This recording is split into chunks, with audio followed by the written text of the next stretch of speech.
Friends, let's continue our chapter Resource and Development. And our today's topic is land resource. We live on land, we perform our economic activities on land, and we use it in different ways. यानी जितनी भी हमारी activities हैं वो land के ऊपर होती हैं and land is a natural resource of utmost importance. यानी लैंड जो एक नेचुरल रिसोर्स है जिसकी अब बहुत ज़्यादा इंपॉर्टेंस है, great importance. It supports natural life, wildlife, human life, and other economic activities, just like the transportation, communication system, etc. However, land is an asset of finite magnitude. यानी land जो है हमारे पास वो लिमिटेड है, और जो land use pattern है वो भी हमारे पास डिफरेंट तरह का। लैंड लिमिटेड है तो हमें लैंड को बहुत ही केयरफुली यूज़ करना चाहिए। हमारे यहाँ जो लैंड है वो डिफरेंट रिलीफ फीचर्स के अंदर है।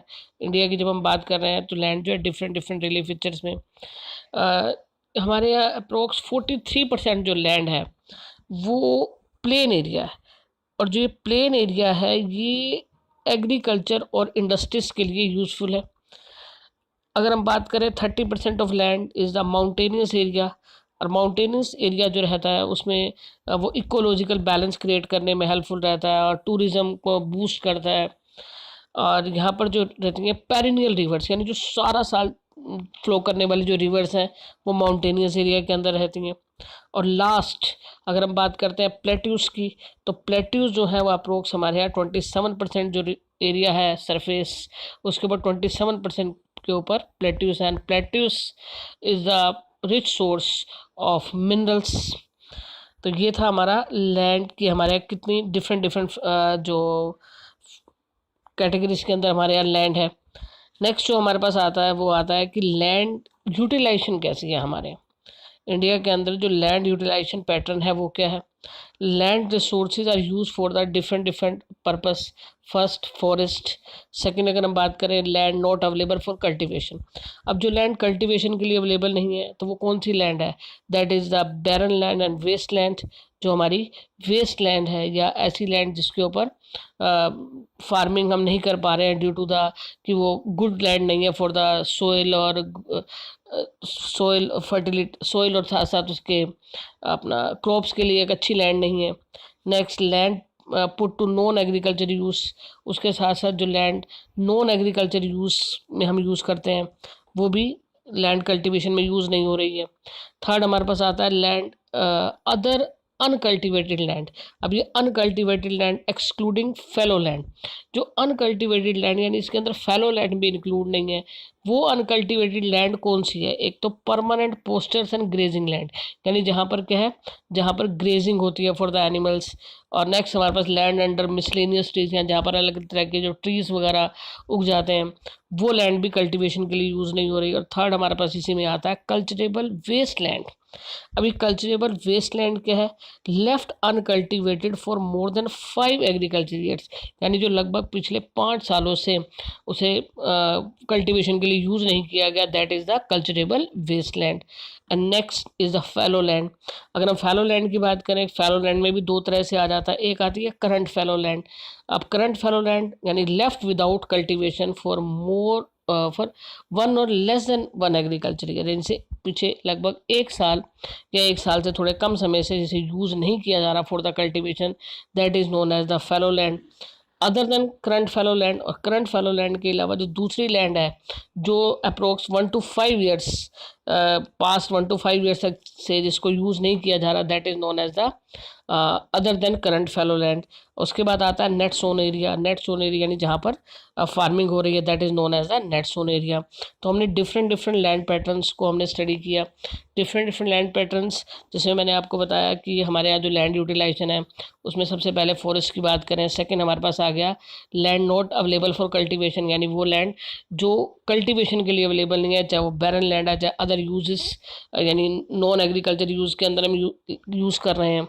उसके बाद नेक्स्ट जो हमारे पास आ गई that is the uncultivated land, जो कि फैलो लैंड तो नहीं है बट अनकल्टिवेटेड लैंड है, जिसमें पोस्चर और परमानेंट पोस्चर्स और ग्रेजिंग लैंड आ गई, या फिर मिसलेनियस जो ट्रीज वगैरह जिसके ऊपर उग जाते हैं।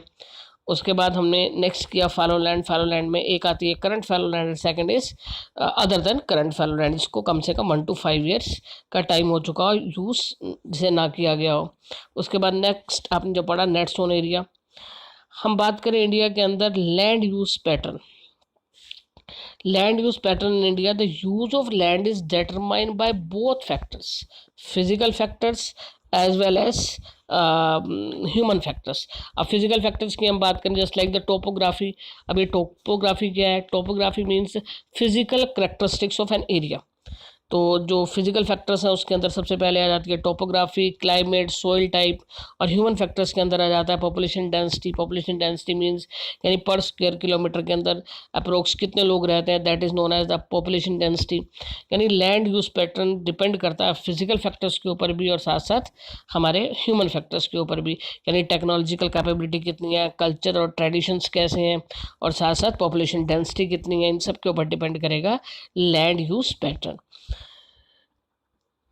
जो दो ग्राफ दिखाए गए हैं इनके अंदर दो डिफरेंट ईयर का डाटा है, 1960-61 एंड 2014-15। अब इसमें डिफरेंट हमारे को ये दिखाया गया है कि जो फॉरेस्ट का एरिया है वो पहले से रिड्यूस हुआ या इंक्रीज हुआ, या जो हमारे पास जो बैरन लैंड है उसकी पोजीशन क्या रही। तो फर्स्ट ऑफ ऑल अगर हम बात करें फॉरेस्ट एरिया, जो कि ब्लू कलर से इंडिकेट किया गया, फॉरेस्ट एरिया जो है हमारा 18.11% से इंक्रीज होकर जो है वो कितना हो गया, 23.3% है हमारे पास जो 2014-15 के अंदर जो फॉरेस्ट एरिया है। इनकेस हम बात करते हैं barren and uncultivated wasteland, barren and uncultivated wasteland जो कि हमारे पास अप्रोक्स 18.11% थी, वो रिड्यूस होकर 5.59% हो गई। Next area under non agriculture use, जो कि आपको पैरेट कलर से शो किया गया है। इसके अंदर जो एरिया था नॉन एग्रीकल्चर यूज यानी 4.95% से इंक्रीज होकर जो इसका परसेंटेज है वो 8.7% हो गई। यानी डिफरेंट ईयर्स के अंदर जो हम कंपेयर कर रहे हैं कि कहीं पर कोई एरिया तो क्या हुआ हमारा रिड्यूस हो गया और कोई एक्टिविटी जो है हमारी क्या हो गई है, इंक्रीज हो गई है। हम बात करते हैं नेट सोन एरिया की, जो कि एक जो बड़ा एरिया दिखाया गया नेट सोन एरिया, यानी ये हमारे पास पहले जो था ये था 42 पॉइंट, ये जो एरिया है हमारे पास ये था 42.26% और ये अब इंक्रीज होकर कितना हो गया 46.26% से डिक्रीज होकर हो गया 45.5%। यानी हमारा जो नेट सोन एरिया है वो भी क्या हुआ, वो भी रिड्यूस हो गया। यानी अदर एक्टिविटीज़ के अंदर जो है हमारी लैंड, नॉन एग्रीकल्चर यूज़ के अंदर हमारी लैंड का ज़्यादा यूज़ होने लगा। इंडिया की अगर हम बात करें कि जो टोटल जोग्राफिकल एरिया है इंडिया का, that is 3.28 million square kilometre. हमारे इंडिया का एरिया कितना है 3.28 मिलियन स्क्वायर किलोमीटर। लेकिन जो ये लैंड यूज डाटा है ये ओनली 93% जोग्राफिकल एरिया को शो कर रहा है। यानी 93% को क्यों? क्योंकि फर्स्ट ऑफ ऑल अगर हम बात करें नॉर्थ ईस्ट स्टेट्स की, तो नॉर्थ ईस्ट स्टेट में ओनली असम से रिलेटेड डाटा हमारे पास है कि असम में लैंड का यूज़ किस तरह से हो रहा है। असम को छोड़कर जितने भी नॉर्थ ईस्ट स्टेट्स हैं उससे रिलेटेड डाटा इसके अंदर अवेलेबल नहीं है, क्योंकि वी आर डिस्कसिंग कि 93% लैंड के बारे में जो है हमारे पास रिपोर्ट है, उसका डाटा हमारे पास है। तो असम को छोड़कर नॉर्थ ईस्ट स्टेट्स में से किसी से रिलेटेड डाटा गिवन नहीं है। इनके हम बात करें जम्मू एंड कश्मीर की, जम्मू एंड कश्मीर का जो एरिया पाकिस्तान ऑक्युपाइड है उस एरिया के बारे में भी हमारे पास जो है उसके बारे में भी सर्वे नहीं किया गया, उसके बारे में प्रॉपर इंफॉर्मेशन नहीं है। The land under permanent posture has also decrease. अगर हम बात करें जैसा कि हम ऊपर डिस्कस कर रहे थे कि जो पोस्टर लैंड है वो भी क्या हुई है, डिक्रीज हुई है।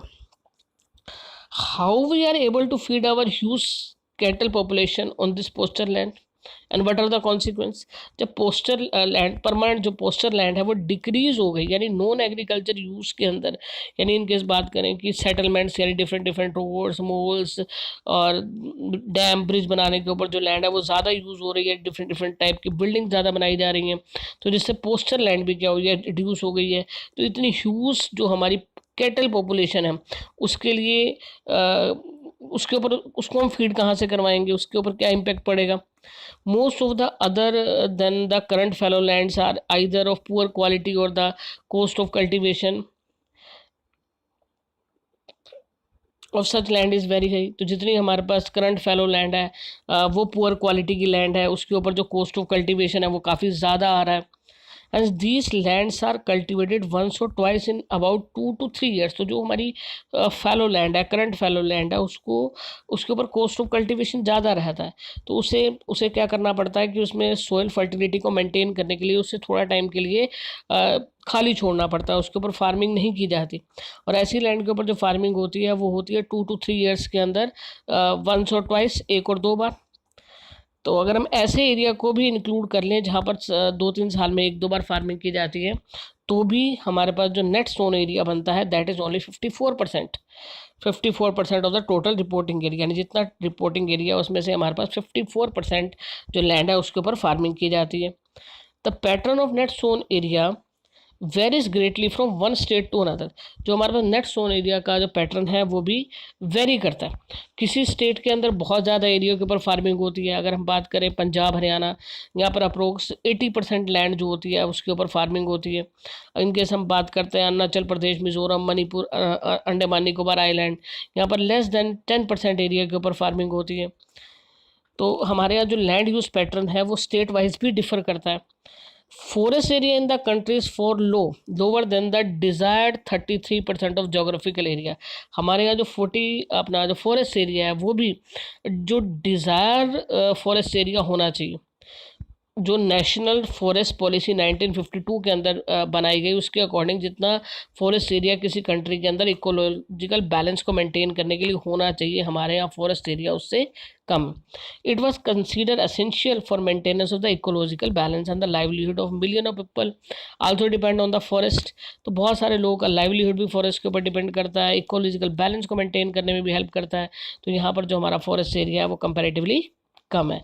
हमारे यहाँ जो वेस्ट लैंड है वो काफ़ी ज़्यादा है, या नॉन एग्रीकल्चर यूज़ के अंदर जो लैंड है वो काफ़ी ज़्यादा है, यानी रोड्स बनाने में, सेटलमेंट्स बनाने में, रेलवेज बनाने में हमारे यहाँ लैंड काफ़ी ज़्यादा यूज़ हो रही है। Continuous use of land over a long period of time, और जिस तरह से हम कॉन्टीन्यूस यूज़ कर रहे हैं लैंड का काफ़ी लंबे टाइम से, तो लैंड के अंदर जो एक फर्टिलिटी होती है वो भी रिड्यूस होती चली जाती है, तो लैंड डिग्रेडेड होती चली जाती है। So there is a need to conserve the soil fertility। so there is a need to conserve the soil fertility ताकि क्या हो, जो हमारी एग्रीकल्चर एक्टिविटी है वो प्रॉपर चलती रहे। तो जो लैंड कंजर्वेशन का टॉपिक है उसे हम कल डिस्कस करेंगे। जो ये टॉपिक हुआ इसे आप अच्छे से रिवाइज करें।